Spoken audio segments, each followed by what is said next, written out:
Population cycles do occur in this boom and bust fashion that I want to go over with you all. So I'm showing you right here in this example. There are different examples. One I want to show you, the more popular one, are the snowshoe hare and the lynx. On the y-axis here, I have the hare population in the thousands. So the higher I go is my hare population, these cute little guys right here.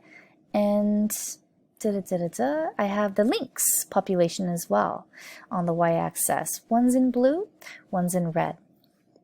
And then on the y-axis I have time.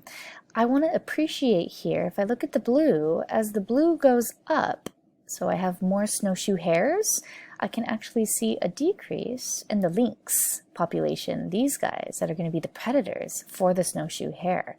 So the lynx decreases, the snowshoe hare increases. But as the snowshoe hare increases, then there's more prey for the lynx to catch. So then we actually see their population increase. But when their population increases, there's going to be too much predation and overhunting of the snowshoe hare. So then those guys decrease, and we actually see this cycle go on between the two. They kind of have this beautiful dance, this boom and bust dance going on, that we see lots of hares, then too much hunting of the hares, decrease that population. Well, now not enough resources are available for the lynx, so then their population decreases, and this occurs in a boom and bust. The boom is known as a rapid growth, as we can see here, for the hare and the lynx. And then the busts are known as those population falls, those decreases in those graphs. So these are dramatic fluctuations that have to do with the density of the populations that occur with regularity. We call it a boom and bust. So there could be a couple of different reasons for this. I discuss this right now as reason number 2, predation, this predator-prey relationship. Another reason, so it doesn't have to be this, another reason could be winter food shortages for both the snowshoe hare and the lynx. So here in the third hypothesis, and this is the most widely accepted one, it's actually a little bit more elegant than that predator-prey relationship. It has to do with the combination of food resource limitation for the snowshoe hare in addition to excessive predation. So recent studies have generally supported this hypothesis. This boom or bust every 10 years is a really good method for dissecting why populations are affected the way that they are. And not just its own population, but between different populations. So I just kind of want to finish off with, what about our own species? So here I have a graph where we show the amount of individuals for a species. So here we can actually see an average increase over time. So we have the 18th century, not too much of an increase, 19th century. All right, fair enough, but drastic increase in our human population.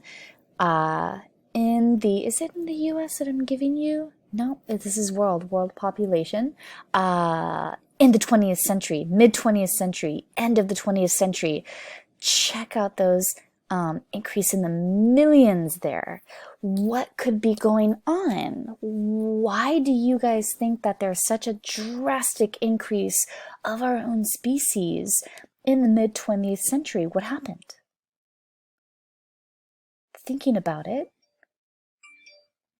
what technology, what invention could have happened around that time?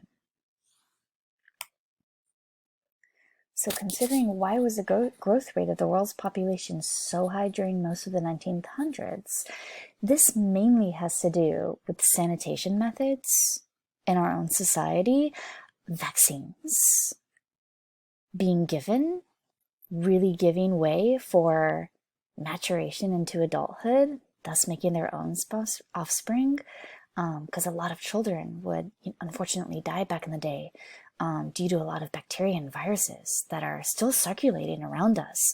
medical technologies to increase lifespan, food technologies to have resources available to us.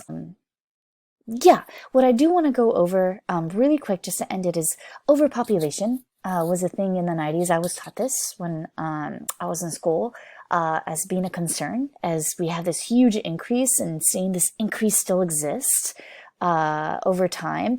And actually, that's not the case. As scientists do predict that we're actually not producing as much offspring once we reach a certain tier in certain countries, and we can actually see a decrease in population over time as other countries become part of these tiers.